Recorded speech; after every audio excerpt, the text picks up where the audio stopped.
একা বেকা গাঁৱলীয়া বাটেৰে আগুৱাই গ'লে পোৱা যায় এখন সৰু শান্ত গাঁও। সেই গাঁৱৰে এটা মূৰত আছিল এটা সৰু পজাঘৰ।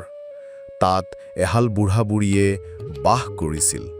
তেওঁলোকৰ মৰম চেনেহ আছিল যদিও ল'ৰা-ছোৱালী নথকাৰ বাবে কেতিয়াবা সৰু-সুৰা কথাত দুয়োৰে মাজত কাজিয়া লাগিছিল।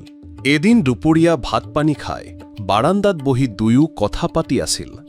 কথাৰ চলতে কেনেবাকৈ কাম-বনৰ কথা ওলাল। বুঢ়াই ফিতাহি মাৰি কৰে, হেৰা ঘুগুলি বুঢ়ী, শুনিছনে? তই এই যে দিনটো ঘৰৰ কাম কৰি থাক, সেইবোৰনো কি কাম? তই 7 দিনত যিখিনি কাম কৰ, মই তেনেকুৱা কাম এদিনতে কৰি শেষ কৰিব পাৰোঁ। যদি মই মিছা কৈছোঁ, তই মোৰ নামকে সলাই দিবি। কথাষাৰ শুনি বুঢ়ীৰ খং চুলিৰ আগ পালে গৈ। তেওঁ ডাং খাই উঠি ক'লে, অ' বুঢ়া, বৰ কথা নক'ব। মই দিন-ৰাতি একাকাৰ কৰি ঘৰখন চলাইছোঁ বুলিয়ে আপুনি দুবেলা দুমুঠি গৰমে গৰমে খাবলৈ পাইছে। মই যদি এদিন কাম নকৰোঁ, তেতিয়া ভোকত আপোনাৰ দাঁত শুকাই যাব, গম পাব তেতিয়া। বুঢ়ীয়ে হাঁহি মাৰি ক'লে, বাৰু তেন্তে কাইলৈকে এটা পৰীক্ষা হৈ যাওক। মই হাল লৈ পথাৰলৈ যাম আৰু তই ঘৰৰ ঘৈণী হৈ ঘৰৰ সকলো কাম চম্ভালিবি। হাঁহ পাৰ চপোৱা, গাই খীৰোৱা, ভাত ৰন্ধা, সূতা কটা, এই সকলো কাম তয়েই কৰিব লাগিব। তেতিয়াহে মই তোক আচল মতা মানুহ বুলি মানিম। বুঢ়ায়েও প্ৰত্যাহ্বানটো গ্ৰহণ কৰিবে। পিছদিনা ৰাতিপুৱা এক উলট-পালট পৰিৱেশৰ সৃষ্টি হ'ল। মুখত তামোল এখন সুমুৱাই কাপোৰ কানি ভালদৰে পিন্ধি কান্ধত নাঙলখন লৈ বুঢ়ী পথাৰলৈ ওলাই গ'ল। আনফালে বুঢ়া ঘৰৰ ঘৈণী হৈ ঘৰুৱা কামত লাগিল। প্ৰথমে বুঢ়াই গাইজনী খীৰাবলৈ গ'ল। গাইজনীয়ে অচিনাকি হাতৰ স্পৰ্শ পাই এনে গোৰ মাৰিলে যে বুঢ়া একেবাৰে চিটিকি পৰিল। গাখীৰৰ চৰিয়াটো বাগৰি গ'ল। তাৰ পিছত হাঁহ কুকুৰাবোৰক চপাবলৈ গৈ সিহঁতৰ দৌৰণিত নিজেই কেইবাবাৰো পিছল খালে। যি নহওক, কোনোমতে সেইবোৰ সামৰি বুঢ়া পাকঘৰত সোমাল। ভাত ৰান্ধিবলৈ গৈ চৰুত চাউলৰ সলনি পানীহে বেছি দিলে।